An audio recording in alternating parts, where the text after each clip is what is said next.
It's really a privilege and a pleasure this evening to be able to introduce someone who's not only an esteemed colleague in the area of liturgy and sacraments, but also a dear friend, Sister Kathleen Hughes, religious of the Sacred Heart of Jesus. Liturgical theologian and former president of the North American Academy of Liturgy, Kathleen is a sacramental theologian, teacher, speaker, and writer. For 19 years, Kathleen was professor of Word and Worship at the Catholic Theological Union in Chicago, where she also served a term as academic dean. This getting her time off of purgatory that we'll be thinking about on Sunday. But she left CTU to become provincial of her religious order, the Society of the Sacred Heart in the United States, and led her order for 6 years. She's now occupied with issues of spirituality and prayer and the retrieval and reinterpretation of traditional wisdom and practice for contemporary life. She is also a mission consultant for the Society of the Sacred Heart and the network of Sacred Heart schools.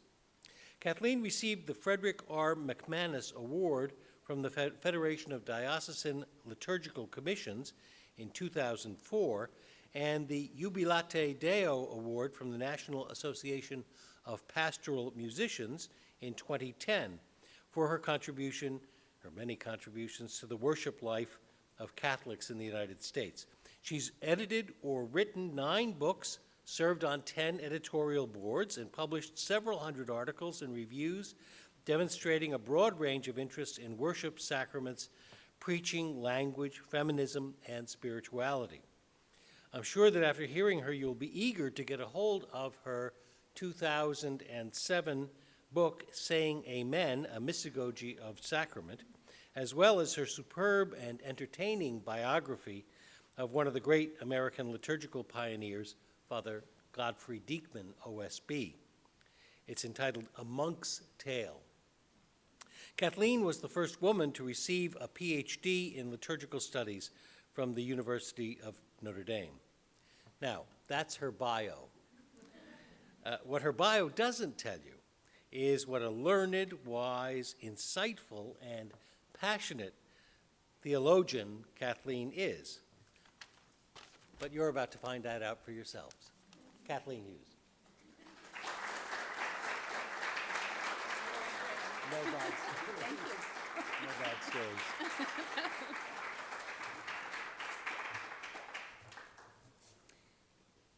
I thought I hadn't brought my glasses. We were about to have an hour of silence. Thank you, John. Thank you to each of you. I'm really delighted to be here. I'm amazed that you all found this room. I think it's a little, you have to follow breadcrumbs, but I know the kinds of things that you are drawn to every day, the many demands on your time. So I'm happy that you've chosen to spend this hour or so with me. My topic this evening is sacraments and chicken soup, making connections between liturgy and life. And here's a little overview. After a preamble about the context of the Second Vatican Council, I will summarize the new vision of the Church's sacramental life, which the Council initiated, as well as some of the more significant changes in our sacramental understanding and practice. Secondly, I will assess the reception of the liturgical reform in the United States. It was the desire of the Council Fathers, quote, to impart an ever-increasing vigor to the Christian life of the faithful. So it's tempting to ask the so what question.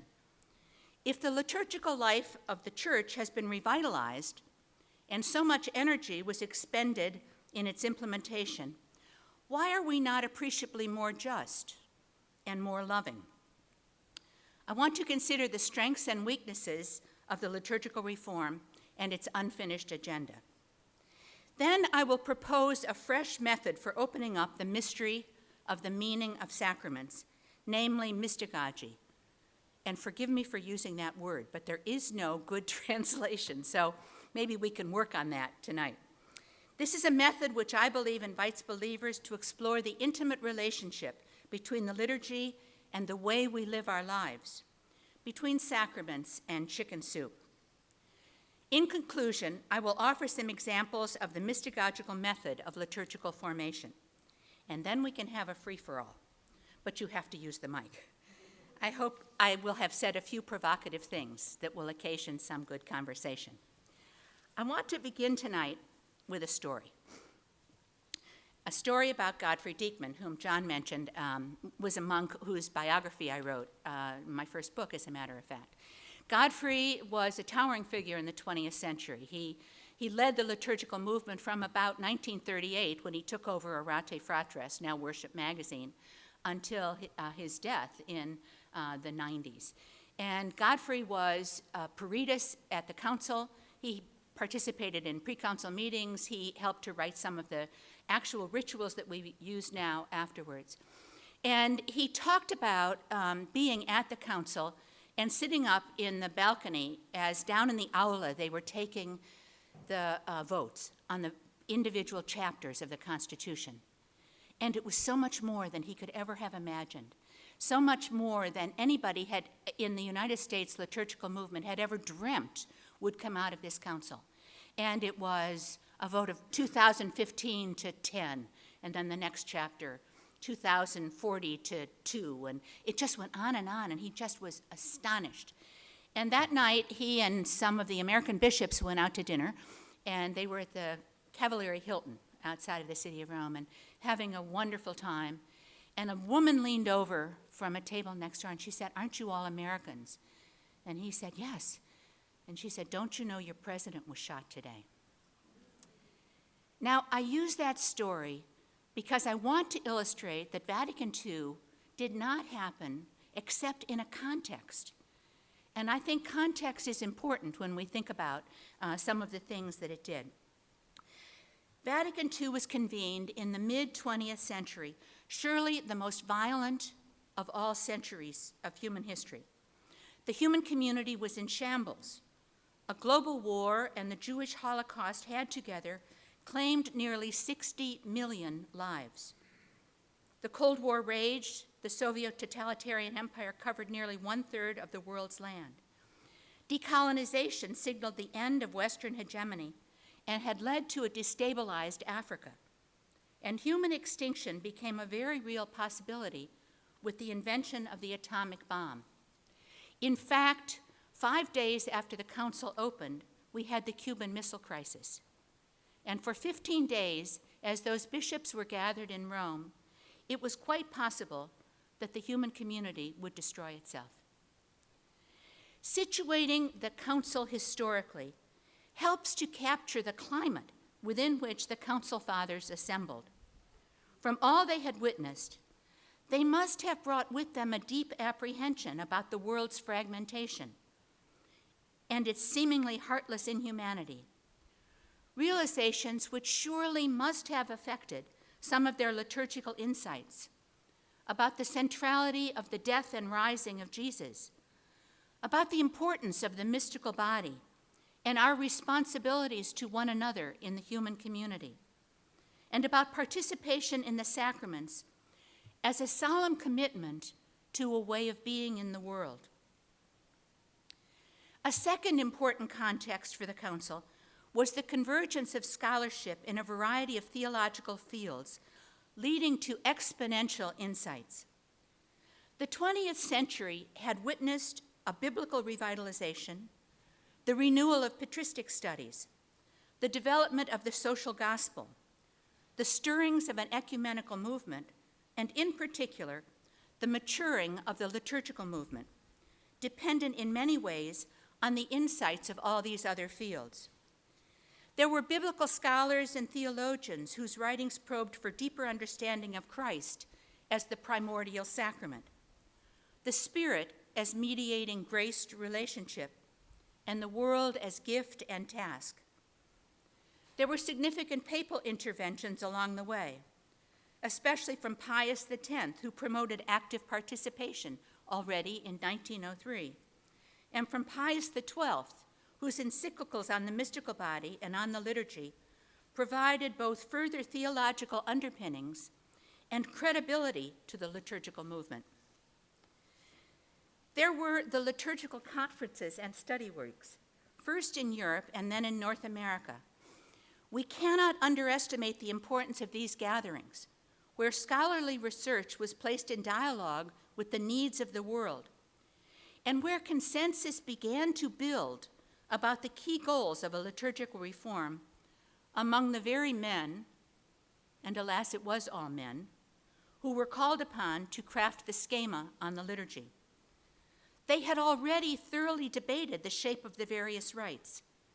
They were in accord that active participation must be restored to the assembly, that the rites must be simple and transparent, that the priesthood of all believers must be promoted, and that the education of clergy and laity alike was essential to the full flowering of the renewed liturgy. Their work on 13 subcommissions led to a schema, which was the first document presented to the Council Fathers for discussion and adoption. The time was ripe for change. After sometimes fierce debate in 15 general congregations, with many written proposals and interventions, the Constitution on the Sacred Liturgy received an astonishing affirmation by the assembled bishop. 2,147 in favor, 4 were opposed. Those today who have been trying to promote a reform of the liturgical reform need to explain to the rest of us how they think the council was hijacked by a rump group of wild-eyed radicals. Happily, many of those same theologians were part of the Post-Conciliar Commission, which actually produced the new library of liturgical books. I turn now to their work, summarizing the new vision of the Church's sacramental life and the most significant changes in our sacramental understanding and practice. From my perspective, the heart of the liturgical reform is captured in paragraph number 5 in the Liturgy Constitution. This paragraph grounds the renewal of the Church's worship in Christ's incarnation, as well as his death and rising, and in what was called, quote, the wondrous sacrament of the whole Church. Christ and Church, 2 sacraments, from which would flow 7 privileged means of encounter with the divine. I'm reminded again of my friend Godfrey. Long before Edward Skillebeeks wrote of Christ as the sacrament of our encounter with God, Godfrey was passionately promoting the same. One day, Barbara Quinn and I were having lunch at St. John's Collegeville with Godfrey, discussing theology. And at one point, he slammed the table and he said, "It's the incarnation, damn it," which sort of surprised neighboring tables, as you can imagine. But you know what? Godfrey was right. All sacramental living is possible because God became human in Jesus of Nazareth, who by his life hallowed all of human life. Or as Teilhard de Chardin so eloquently expressed it, the incarnation effected the transubstantiation of the whole world. Jesus is the perfect revelation of the heart of God, the enabler of our encounter with the Father in the power of the Spirit. Jesus is the perfect sacrament, and the Church is the sacramental embodiment of Christ's continued presence and activity in the world. The sacraments of the Church are simply condensed celebrations, raising the experience of daily life to a spiritual level, forging the connection between liturgy and life. Each sacrament is radically continuous with daily life.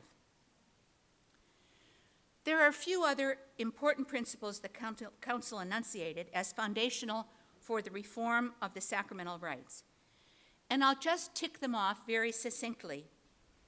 They're developed more fully in my little book, Becoming the Sign, and I think Click and Clack would say that was part of the shameless commerce division of their conversation. But let me just give them to you. There are 10. The heart of every liturgical celebration is the celebration of the paschal mystery of Christ for the life of the world and our participation in that mystery.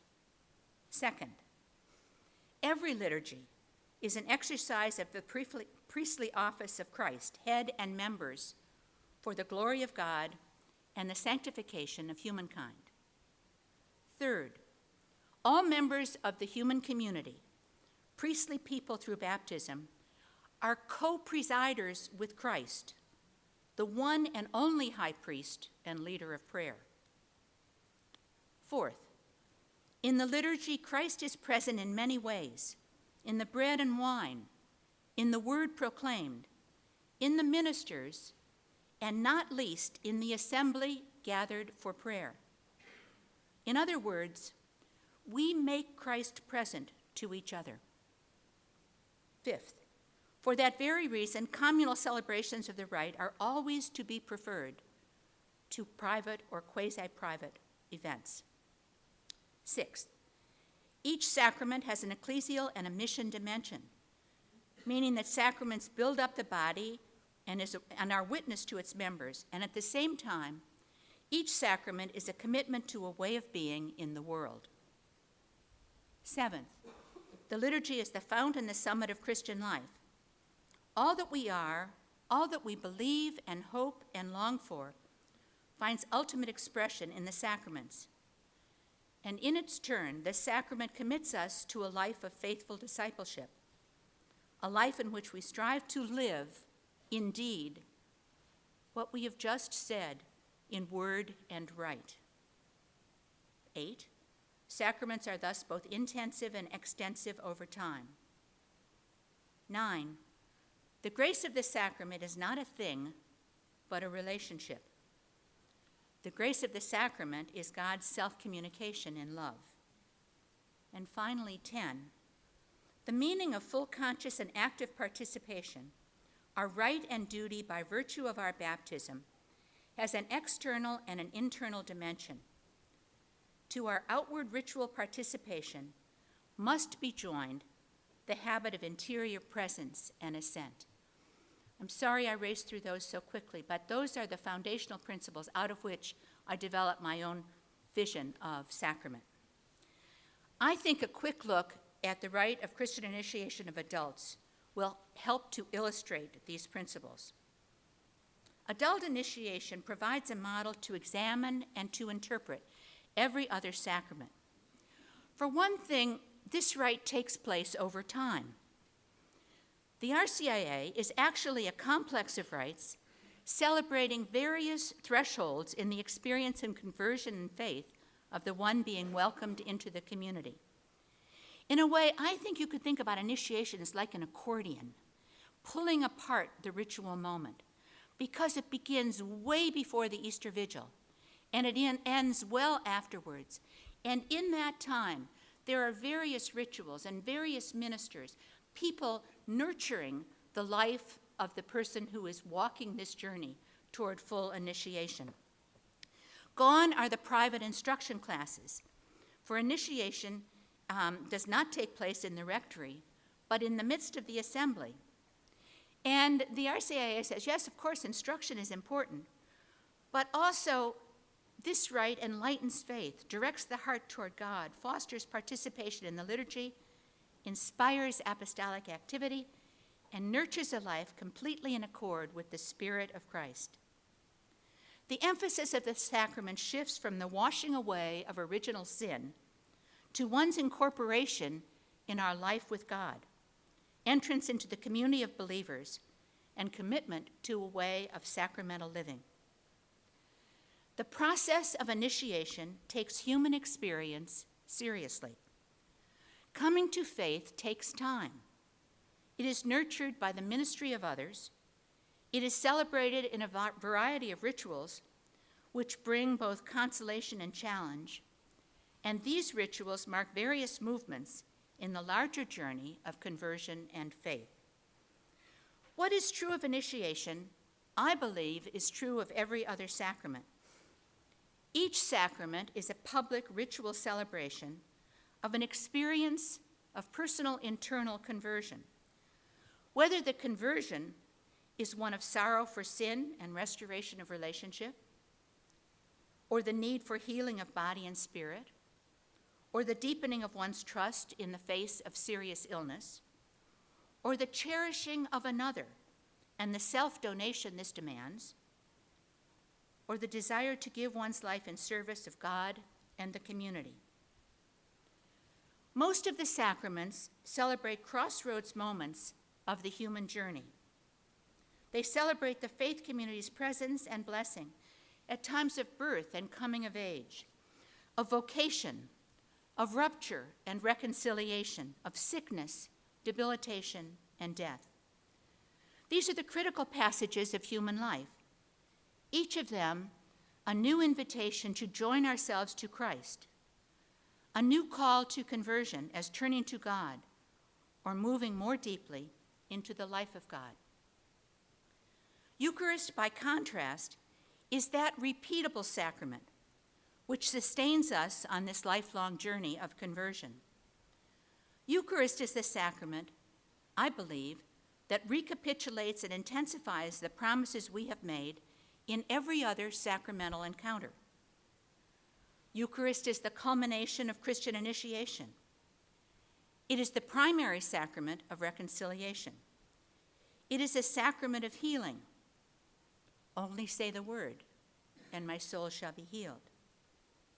And if marriage, and indeed every vocation, is a matter of loving and dying, then Eucharist engages us in the dying and rising of those who love deeply and give themselves for the sake of others.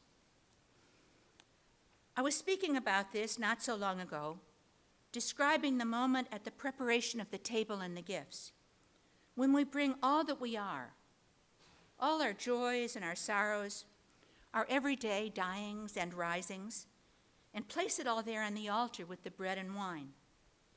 And we pray, just as the presider brings down the Spirit, we pray that the Spirit will transform us just as really as the bread and the wine, will merge our lives with that of Christ, will join us to the Paschal mystery celebrated in every liturgy, played out in every person gathered at the table. I was stopped by a man in the audience who raised his hand to ask, "Besides you, who knows this stuff?" So that's the question that leads us to part 3, an assessment of the strengths and weaknesses. Excuse me, I think I got some kind of allergy today, so I'm a little drippy. The strengths and weaknesses of the renewal of our sacramental living, and leads us to look also at the unfinished agenda of Vatican II.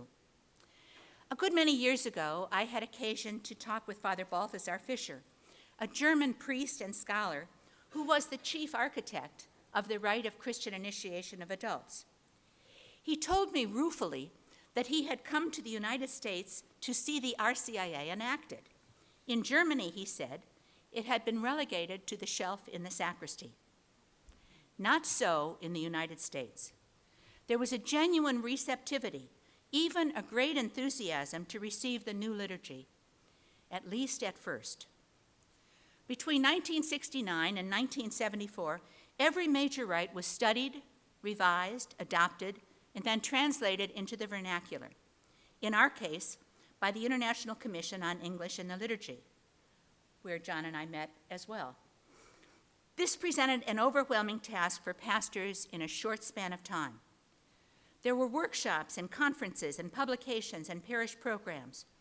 Organizations sprang up to support newly named diocesan directors of liturgy and pastors of parishes, musicians and artists, and newly minted liturgical ministers of every variety. And the new rites just kept coming. The Eucharistic liturgy was the first ritual to be introduced. The Rite of Penance was the last major rite, a publication in 1975, which I contend was never implemented at all. A few years ago, I tried to buy a copy of the Rite of Penance. I found it had been out of print for 9 years. So I went online to Amazon. Happily, there was a copy there, available from a priest who said it was in mint condition, quote, "never been opened." By 1975, there was already a fair amount of change fatigue. So a first factor to consider is the speed with which the sacramental practice of the Church was altered to its very core. A second factor is closely related.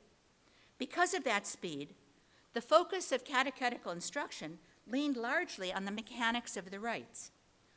Full conscious and active participation in the liturgy, the right and duty of every Christian in virtue of baptism, was in large measure equated with warm greetings of peace, full-throated singing, ritual postures, and energetic responses.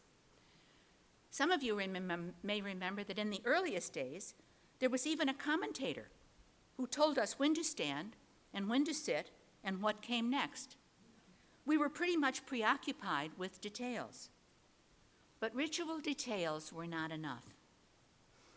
A few years ago, a brilliant little book by Mark Searle was published posthumously by Ann Kester and Barbara Searle, Mark's widow. The title is Called to Participate: Theological, Ritual, and Social Perspectives. Searle revisits the meaning of full conscious and active participation, demanded by the nature of liturgy, and he distinguishes 3 levels of active participation, which are progressively deeper and more demanding. Participation in the ritual is the first level. Then participation in Jesus' death and rising. And finally, participation in the mystery of the triune God. These are 3 progressively deeper invitations into mystery, 3 heart movements from the visible to the invisible, from the human to the divine. We participate in ritual prayer in order to participate in the priestly work of Christ on earth on behalf of the world. And we participate in the Trinitarian life of God, and thus in God's work in human history. Full conscious and active participation has a scope and a breadth and a depth which is breathtakingly beautiful. But as that man in the audience asked of the preparation rite, who knows this stuff? There's a recent study which helps us gauge sacramental belief and practice today among Catholics. The Center for Applied Research in the Apostolate, CARA, is a Georgetown-based organization which specializes in sociological research about the Roman Catholic Church. At the request of the Conference of Catholic Bishops, CARA produced a survey which studied participation in the sacramental life of the Church, as well as Catholic beliefs about the sacraments. The survey was conducted with self-identified Catholics, and here are a few of their significant findings. Of the 7 sacraments, more than 80% of Catholics find marriage, baptism, Eucharist, and confirmation somewhat or very meaningful.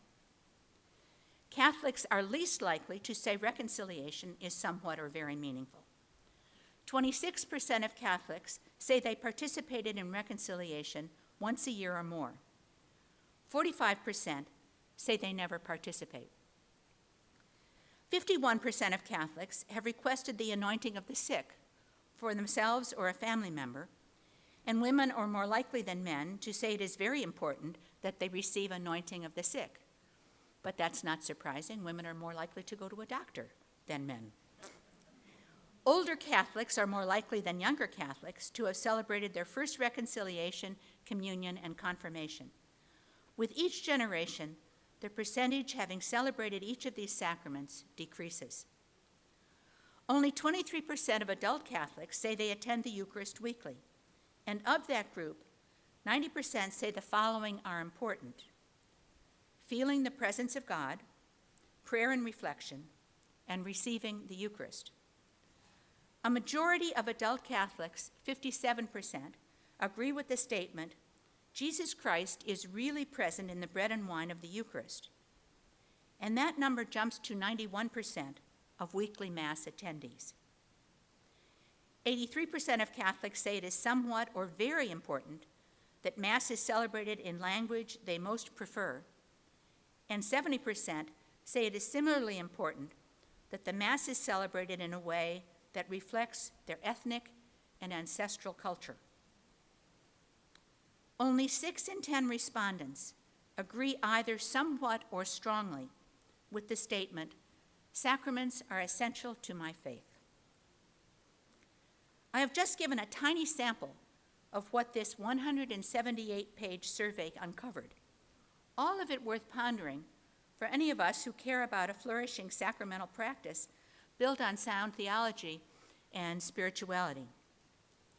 For me, the most startling of all Charis findings is the last I mentioned, that only 6 in 10 Catholics believe that sacraments are essential to our faith. What can that possibly mean?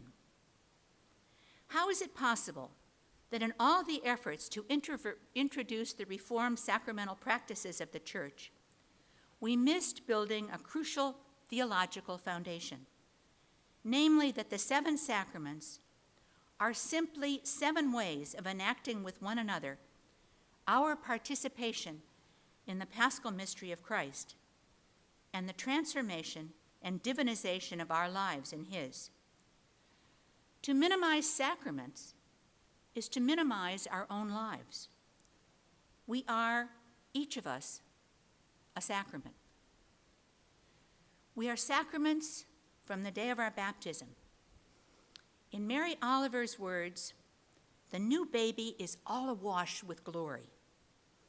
And from that day, sacramental living evolves in all the experiences that make up ordinary time as we mature into adulthood: sickness, suffering, love and friendship, success and failure, joys and misunderstandings, sin and reconciliation, caring for each other in the day-to-day, and accompanying one another at the point of death. The experiences of ordinary time are transformed by what has happened in the life, death, and resurrection of Jesus. In all these areas, ritual has an important, indeed a crucial role to play. But effective rituals do not function apart from what they ritualize. It is the entire experience with a particular focus on the ritual moment that deserves the name sacrament.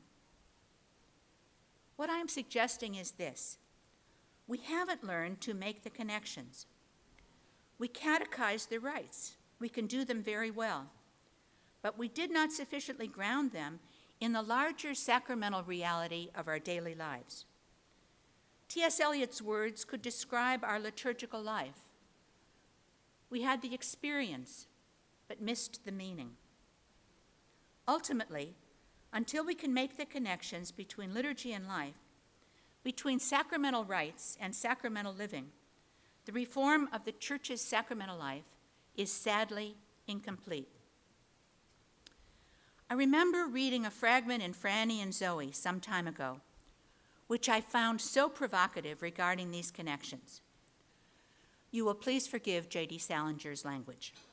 Quote, "I'll tell you one thing, Franny, one thing I know, and don't get upset. But if it's the religious life you want, you ought to know right now that you've missed out on every single goddamn religious action that's going on around this house. You don't even have enough sense to drink when somebody brings you a cup of consecrated chicken soup, which is the only kind of chicken soup Bessie ever brings to anybody around this madhouse.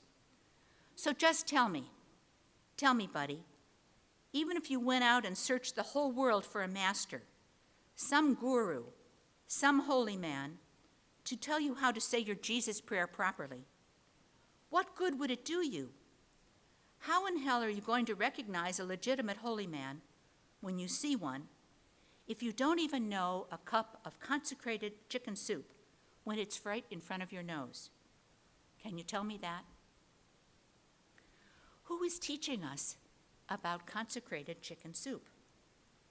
Who is helping us forge the bonds? Who is helping us label actions around the house religious, sacramental? Who is teaching us that there's a radical connection between liturgy and life? Caring for a spouse with dementia is sacrament. Forgiving the one who gets on your last nerves is sacrament. Nurturing a newborn with her all-consuming demands is sacrament. Putting dinner on the table is sacrament. Kissing your children goodnight is sacrament. Furthermore, our sacramental living involves us every day in a variety of ministries at the service of our sisters and brothers. Archbishop Oscar Romero tried to teach this to his flock. Quote, "How beautiful will be the day when all the baptized understand that their work, their job is a priestly work. That just as I celebrate Mass at this altar, so each carpenter celebrates Mass at his workbench, and each metal worker, each professional, each doctor with the scalpel, the market woman at her stand, they are all performing a priestly office. How many cab drivers I know listen to this message there in their cab? You are a priest at the wheel, my friend, if you work with honesty, consecrating that taxi of yours to God, bearing a message of peace and love to the passengers who ride in your cab. You are a priest, my friend. Sacramental living is all about the ministry of making the connections." So what if we decided to start again, to form ourselves in the liturgy and at the same time allowed the liturgy to form us in ever new ways? I believe we need a new effort not of liturgical catechesis, but of liturgical mystagogy. The early church made an important distinction between these two forms of teaching, catechesis and mystagogy. When someone approached the community and asked to be welcomed into its midst, there was a prolonged period of catechesis, a time of no fixed duration, when the candidate became familiar with the Christian way of life, with its teaching, its patterns of prayer, its apostolic commitments. Candidates lived among Christians and prepared for their own profession of faith and the witness of their lives, which they would promise as they joined the community. But mystagogy, on the other hand, was less about teaching beliefs and practices. It generally took place after the experience of the sacrament of initiation and was more about helping the newly initiated go deeper into the mysteries that had been celebrated at the Easter Vigil. Mystagogy for the newly initiated might include exploring such elements as the meaning of the darkness, the readings through the night, the experience of nakedness, the immersion into the waters of the baptismal pool, the formula of blessing, the scent of the oil, the experience of anointing, the putting on of a new garment, the welcomed entry into a community waiting in prayer for their new member to appear, and the joy of participating fully at the Eucharistic banquet. Now, what if we declared that all of us are still neophytes? What if we decided that we all still were in need of liturgical formation, and specifically of that post-baptismal opening up of the mysteries we celebrate?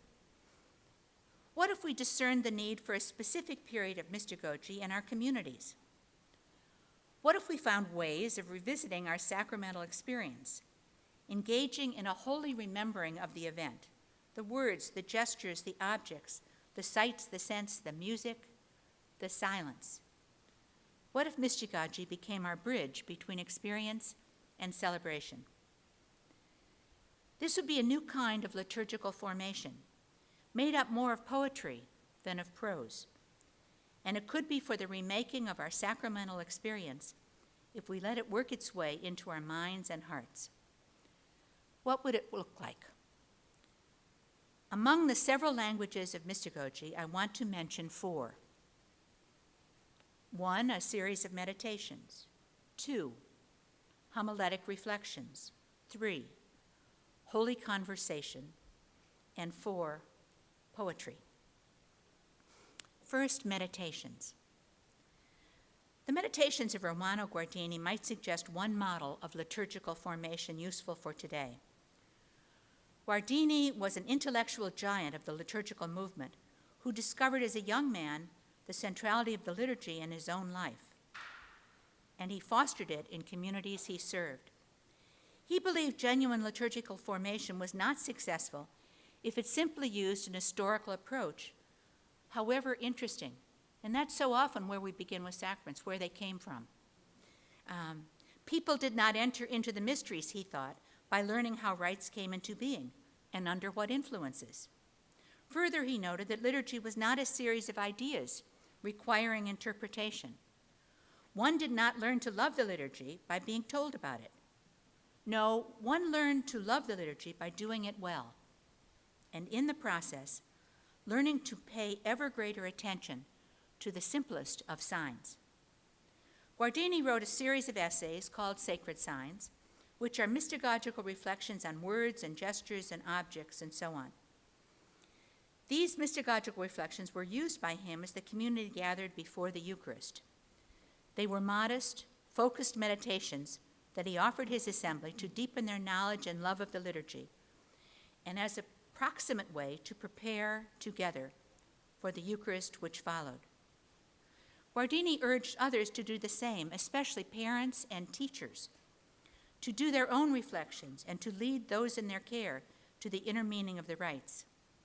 As he stated in his introduction, whatever in human nature responds to these elementary signs should be fanned into flame. We will have an experience of one of Guardini's meditations in a few moments. Second, mystagogical preaching. A second practice of liturgical formation is the practice of mystagogical preaching. The general instruction of the Roman Missal directs the homilist to preach on the readings or another text from the ordinary or the proper of the Mass of the day, taking into account the mystery being celebrated and the needs of the listeners. This offers wide latitude to a homilist to reflect over a period of time on the various parts of the ritual, on the texts of the prayers, on the particular actions, always, of course, through the lens of the scriptures and of the feast. I remember being present for a mystagogical homily on Palm Sunday a couple of years ago.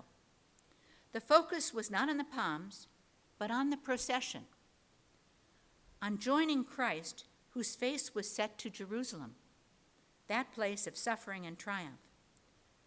Just as we had processed around the church, we were encouraged to walk with Christ throughout Holy Week, to be his companions on the road, to become intimately present to the various events of the Passion of Christ as we hovered close by and watched and prayed.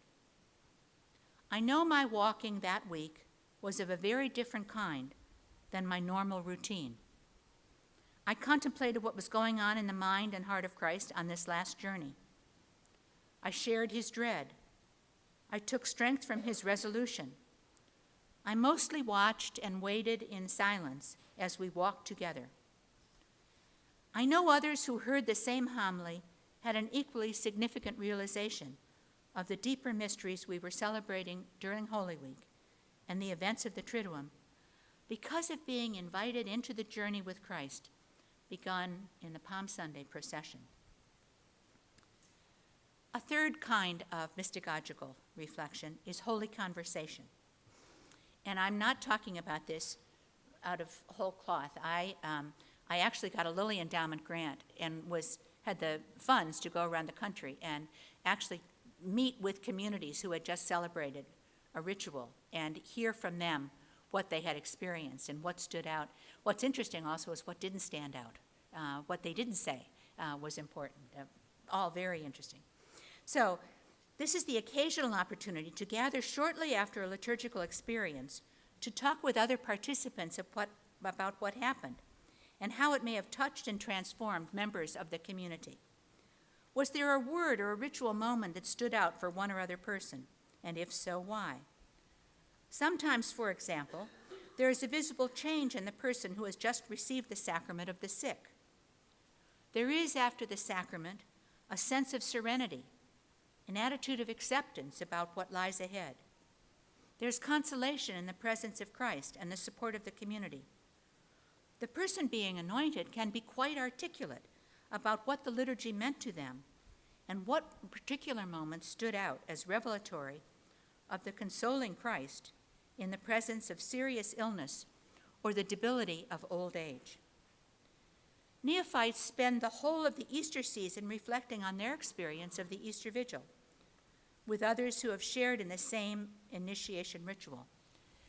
Does this suggest a practice which might apply to other sacraments? New parents, for example, might fruitfully talk about all the amazing connections between the baptism of their baby and how it has somehow transformed their daily bathing and anointing and dressing of their new infant. They might also talk together about what it means in the nitty-gritty of the day-to-day, that they have pledged to nurture the faith of their child and to give witness themselves of a baptismal way of life. Similarly, those who have recently been married or recently ordained could quite usefully reflect together with others on the liturgical celebration of the sacrament and how the liturgy deepened their understanding of their sacramental commitment in the ordinary time of their lives. I'm suggesting that the emphasis on sacramental preparation for the sacraments might find its mystagogical partner in a kind of sacramental debriefing among those of shared sacramental experience. People want to know why they do what they do. Further, many are more than willing to tease out the inner meaning of their sacramental lives and to discover anew, or perhaps for the first time, how life and liturgy are a seamless cloth. They simply need the opportunity provided for such holy remembering. And I'm going to invite you in a holy conversation a bit later as well. And a fourth mode of mystagogical formation, poetry. Yet one more form of mystagogical reflection is available to all of us, and it is found in the writing of poets who help us to explore the nature and the geography of our own human experience. Poets offer us a language of layered meanings and help us to discover our own emerging understanding. Listen to Mary Oliver's poem, "The Vast Ocean Begins Just Outside Our Church, the Eucharist." Something has happened to the bread and the wine. They have been blessed. What now? The body leans forward to receive the gift from the priest's hands, then the chalice. They are something else now from what they were before this began. I want to see Jesus, maybe in the clouds or on the shore, just walking. Beautiful man. And clearly someone else besides. On the hard days, I ask myself if I ever will. Also, there are times my body whispers to me that I have. Oliver names our experience of Eucharist. Something has happened. The gifts in bread and wine are something else now, and something has been stirred in us. Some desire has been tapped, a desire as vast as the ocean and as intimate as the presence which we so desire and doubt and know within our bones, all at the same time. Let me propose to you an analogy. I think it is true to say that catechesis is to mystagogy as prose is to poetry. The genius of the mystagogues, those who led the faithful in reflection on the mysteries of the early church, was their recognition that you cannot talk about an experience until you have had it. Hence, a period of mystagogical reflection after the experience of sacrament. The equally important realization they had was that once you have had the experience, it is sometimes hard to find the right words to capture it. A perfect example of this is falling in love. Until that has happened to you, you can't talk with much credibility about the experience. But on the other hand, those who have fallen in love are notoriously unable to commit their experience to words. Poetry seems particularly suited to aid the probing of the mysteries, where words otherwise fail us. So I have offered you 4 fresh ways of doing liturgical formation. Short meditations on the symbols, words, gestures, and movements of the celebration and what they evoke in us. Mystagogical preaching over a span of time.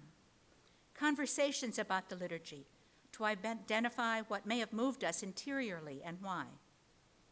And the use of poetry to open up the treasure that is our sacramental life. What sets these methods apart from the kind of catechesis which helped us to implement the new liturgy just after the Council is that this formation is aimed at believing and practicing Catholics who are familiar with ritual patterns but long to know more deeply what is being celebrated and how it connects with their larger sacramental universe. Finally, in reflecting on the connection between liturgy and life, we need to work at making the connections for ourselves, even in the midst of our busy and distracted lives. The completely ordinary people who surround us and engage us, the myriad happenings of every day, the familiar objects like bread and wine and water and oil and chicken soup are revelatory of the divine. If we can learn a kind of mindfulness and a new way of seeing, all of it forms the human experience we bring to the celebration of sacrament. But how do we nurture that gift in ourselves? I've described liturgical mystagogy as a deliberate choice to ponder the mysteries of the liturgy, to delve deeper, to explore the experience of worship in a way that we move beyond the surface signs to what they signify. It's a process that takes time and mindfulness, two items in very short supply in our busy, noisy, overcommitted, wired lives. Furthermore, we can't make the connections between liturgy and life unless we attend both to the deeper mysteries of the liturgy and to the deeper mysteries of our own human heart. Let's call this practice a mystagogy of daily life, a delving into the mysteries of our inner world, a discovery of the traces of the divine in the events and encounters of our day, the people we too often take for granted, the wonders of nature we sometimes ignore, the work which engages us, the joys and anxieties which fill our hearts, the moments when we know we have sinned, as well as those times of light and peace. Ultimately, in order to make the connections between liturgy and life, we need to give equal attention to both. But this must sound familiar at a Jesuit campus. The Christian spiritual tradition has always stressed the importance of making a review of the day, also known as the examen of consciousness, or the Ignatian tradition. The examen is just that kind of prayerful process, to explore the day's events and acknowledge where we collaborated with God and where we fell short in this precious relationship. The examen includes time for thanksgiving and prayer for light, a review of the day, a response of gratitude or contrition as appropriate, and a time to look forward and anticipate the day ahead. It concludes, of course, with prayer. The value of this habit of reflection is that it helps us to notice and then to name the connections between our faith and our daily routine. Over time, this kind of deep reflection gives us greater access to the mystery of our inner world and the mystery of our life with God. And again, over time, this kind of regular spiritual discipline helps us to a life of greater integrity and purpose, a pattern of awareness, an experience of conversion and new life.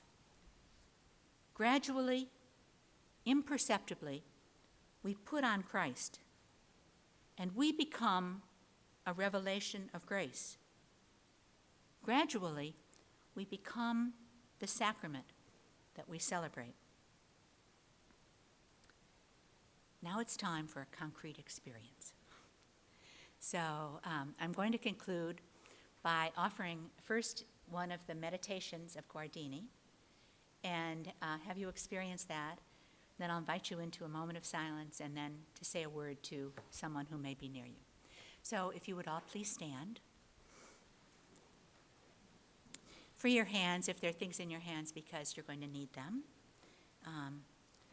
And move out if you're a little close to people. You might just get a little bit more space. And open your minds and your hearts to this meditation. And when and as you are drawn to do so, make the sign of the cross on your body. The sign of the cross.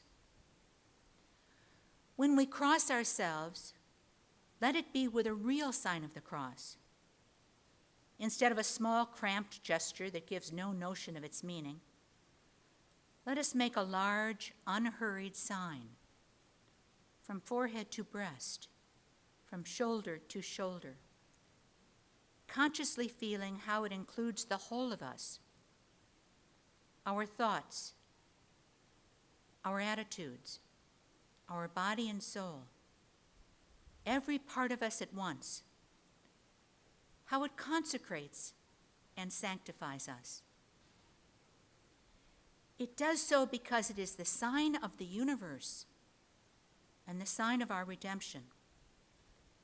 On the cross, Christ redeemed humankind. By the cross, Christ sanctifies us to the last shred and fiber of our being. We make the sign of the cross before we pray to collect and compose ourselves, to fix our minds and hearts upon God. We make it when we finish praying, in order that we may hold fast the gift we have received. In temptations, we may sign ourselves to be strengthened, in danger to be protected. The cross is signed upon us in blessings, in order that the fullness of God's life may flow into the soul and fructify and sanctify us wholly. Think of these things when you make the sign of the cross. It is the holiest of all signs. Make a large cross, taking time, thinking what you do. Let it take in your whole being, body, soul, mind, will, thoughts, feelings, your doing and not doing. And by signing it with the cross, strengthen and consecrate the whole of your being in the strength of Christ, in the name of the triune God. The sign of the cross.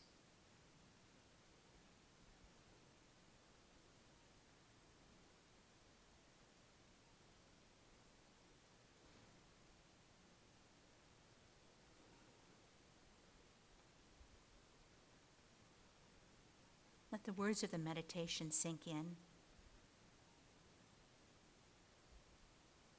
If a word or phrase touched you, stay with it. And if you can, capture your experience in a few words.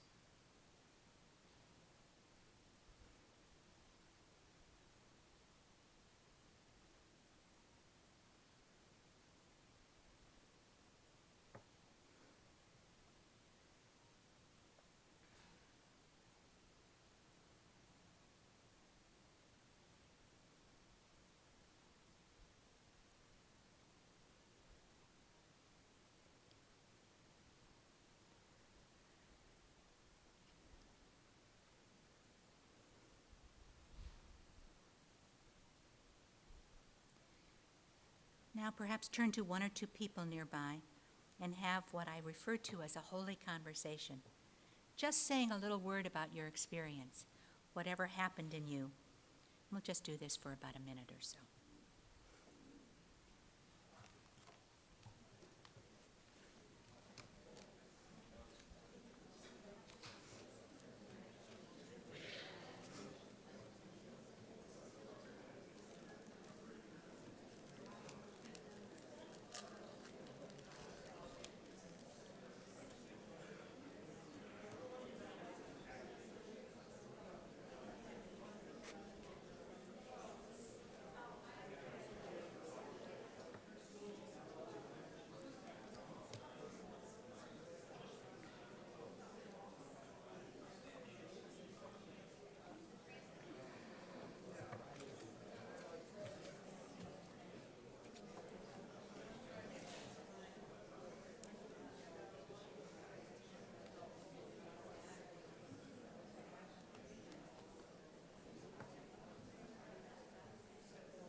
So, my friends,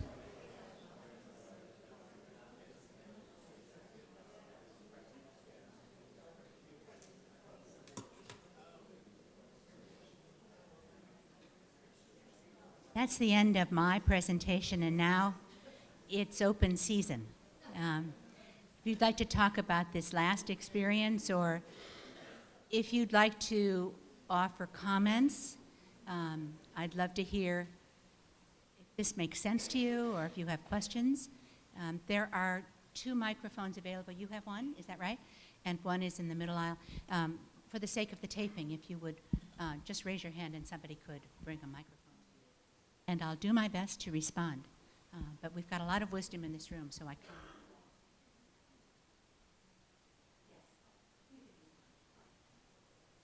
For me, that was wonderful. What I shared with my neighbor here is the fact that the cross is horizontal and vertical. For me, it's so important because it's the whole idea of it's not just my personal God, but it extends. And for me, that was important. With the sacraments, the conflict for me is, unless we have community, sacraments don't make any sense to me. So I always feel that as church, we have to build community, which I think we fail a lot on before. Like you kept talking about welcoming the baptized into the community. Well, what community is it? You know, important to me. One of the challenges that should have been addressed in the course of these last 50 years. You know, this is a most wonderful time to take up a fresh formation because we're coming upon we celebrated the 50th anniversary of the Constitution. We're in the midst of the 50th anniversary of Vatican II, so it's a great opportunity to begin again. Who else?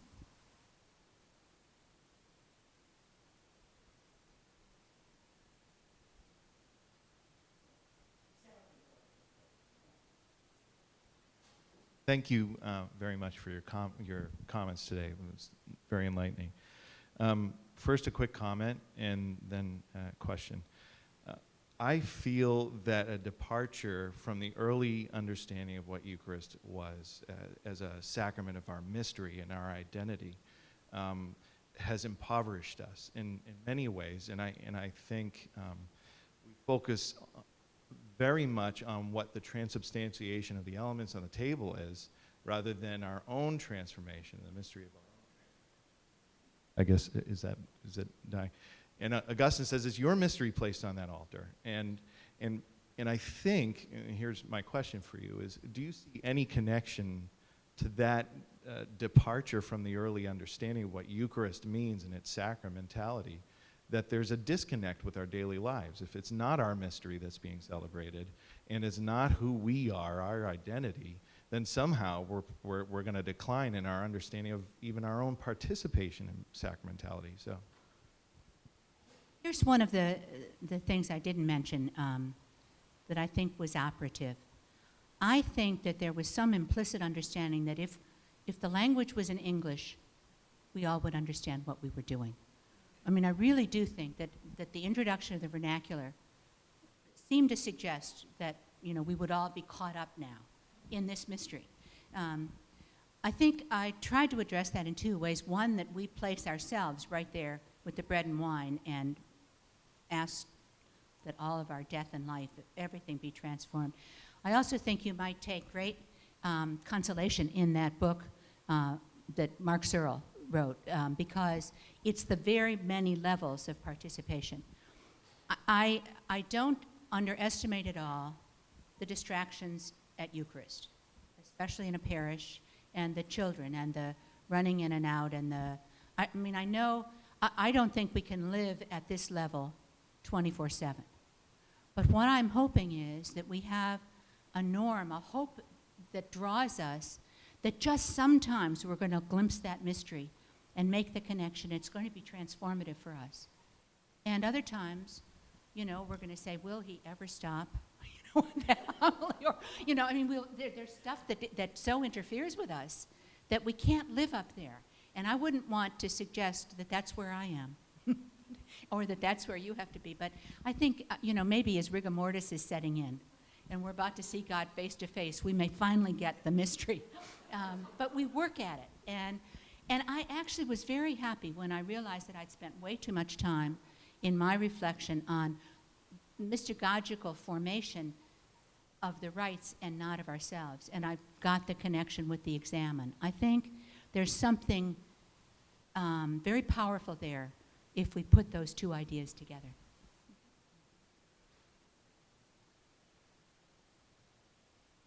Kathleen, thank you for a wonderful talk. It was really good. As someone who's, I suppose, not really used to thinking about coming to the Eucharist as clean, I'm always been someone who's come to the Eucharist as I am, and I've been really heartened by Pope Francis's saying that the Eucharist is medicine, not a prize for the perfect. And I guess I've only really encountered that perfection kind of thing since I've started theology. I always thought that, we always came to the Eucharist as we were, and Christ accepted us as we were. So I'm interested in, do you think that there is going to be more of that kind of sacramental acceptance, that people are as they are, rather than withholding Eucharist from people, which I've actually been quite shocked about to discover that happened to people. I didn't realise it did. I think we all ought to pray for a long life for Pope Francis, and there will be more of that. I think the image that sticks with me was in America Magazine, that the church is a field hospital, and we're all wounded. It's not that we ministers are clean and going out there. It's that we're attending to one another, all of us wounded, and therefore all of us needing the transforming love and healing and presence of one another. And then you look around at that human community that's gathered, the human community that's so fractured sometimes, and so fractured even in terms of civility with one another, about what's even the right way to celebrate. And I think, those are things that divide us. But if we can have more of this preaching, the Synod was another example of that. Who may come to the table? When I come from St. Louis, and Cardinal Burke, I think, distinguished himself by single-handedly losing the election for John Kerry by saying he would not give him communion. And a bishop in St. Cloud wrote a letter to his flock saying, as we walk up to communion, we do not say, Lord, he is not worthy. Lord, she is not worthy. We say, Lord, I am not worthy. And that's a great reminder. So none of us come clean. But as you said, you came here and all of a sudden the liturgies were perfect. When I went to Notre Dame, I went to study liturgy because I loved the liturgy, and after about 2 months I thought I would never pray again because I was paying attention to everything, and everything was setting me off, and it's awful. But one experience that I had at Notre Dame, the liturgies were always perfect, but during Holy Week they were even more perfect. And we were gathered for Holy Thursday, and 12 people marched up the aisle who had all had pedicures that day, so that they could have their feet washed. You know how it's true. And suddenly, this derelict started to stagger down the aisle. And there was, like that old commercial, the intake of breath, the E.F. Hutton. Bless him, a deacon spotted this man and walked down and brought him forward and helped him to take off his shoes and socks. And it was the most wonderful, now that was mystagogical preaching, that man did. It was the most wonderful experience for all of us, that's who really belongs. Off a train,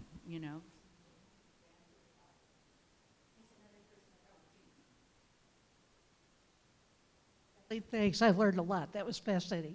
So here's a question I was thinking about epistemologically from different ways of thinking about social science, one of which a fundamentalist approach says that what you were describing happens regardless of whether we have a clue about it. It's a real thing. It doesn't depend at all on our interpretation. And then Another more interpretivist perspective says it all depends on our interpretation. It has relatively little to do with any objective thing going on. So if I am experiencing, which I usually don't, some of what you described as possible about the experience of sacrament, say, would you put, from which perspective or which combination of perspectives or neither of those perspectives would you say you're speaking from? I knew your literature because I bet there's a third right in the middle there. I don't think it is. More, but I'm trying to make it simple. It's not, there can't be a fundamentalist interpretation. You know, if there's no experience of sorrow and desire to reform my life before I go to confession, the words do not matter. We used to call it a bad confession. You know, that you could say anything you wanted, but it's not a magic formula. Or if a couple has not given themselves in self-donation to each other, walking up the aisle, they're not married walking back. Annulments are based on that reality, whether we like the practice of annulments or not. So it can't be just hocus pocus. So that's on the one side. On the other, it isn't just what I think it is, because we belong to a community of interpretation. So our tradition brings a history and a theology and a spirituality to bear. But I think between the two, there has to be a place where my experience matters. So it's not just anything can be said, and it's not just the community, but I have to myself become attentive to the experience that's going on, because sacraments are celebrating something that's already happened in me. They're not creating experience. They're celebrating that conversion, which is, maybe it's not finished, but it's begun. So my desire for healing, or my self-donation to another, or my gift to God in orders, or whatever it is, it has to have begun. And as I said very briefly, Eucharist, I think, recapitulates every other promise we made. So every time we go to Eucharist, all the promises we have made in other sacraments are said again. They're all there, and whether we're attentive all the time or not. So it's not just the words, and it's important what the human community says, but I have to interiorize that in some way. Okay? My question mainly has to do with logistics. One of the active people in the liturgy in this country, the early liturgical movement, and in catechesis, was Mary Perkins Ryan. She wrote quite a bit, and one of her books called Our Parochial Schools, The Answer, her main thesis was that in trying to provide a total education for as many young people as possible, we have been neglecting to provide anything like an adequate Christian formation for all those not in Catholic schools, and we have been neglecting the religious formation of adults. I think that's an exact quote. Now, this whole question of Mystagogy and catechesis, and given the condition of our Catholic schools today, where relatively few are eating up a lot of resources, and the vast numbers are not getting a Catholic education, isn't it about time we shift our resources away from general Catholic education to Christian formation and the kinds of things you're talking about? I don't think it's an either or. I mean, I truly believe that. I was thinking, and I didn't give it as an example, but I think one of the most wonderful ways that we're educating young children is the catechesis of the Good Shepherd, which is totally hands-on, and it is so tactile, and it's that they are really getting a wonderful mystagogical approach, really, to the understanding of the elements and the rites and so on. That's going on in parishes, not in schools. To the extent that we're able to keep schools flourishing, I hope that there will always be a Catholic educational system, especially because I think that we're serving the inner city in many cases in places where nobody else is serving them, which doesn't get our parochial system off the hook. And what I was talking about tonight really was a whole new form of formation that would be parochial-based, not school-based. And so apart from that, happily, I don't do numbers. So I can't comment more.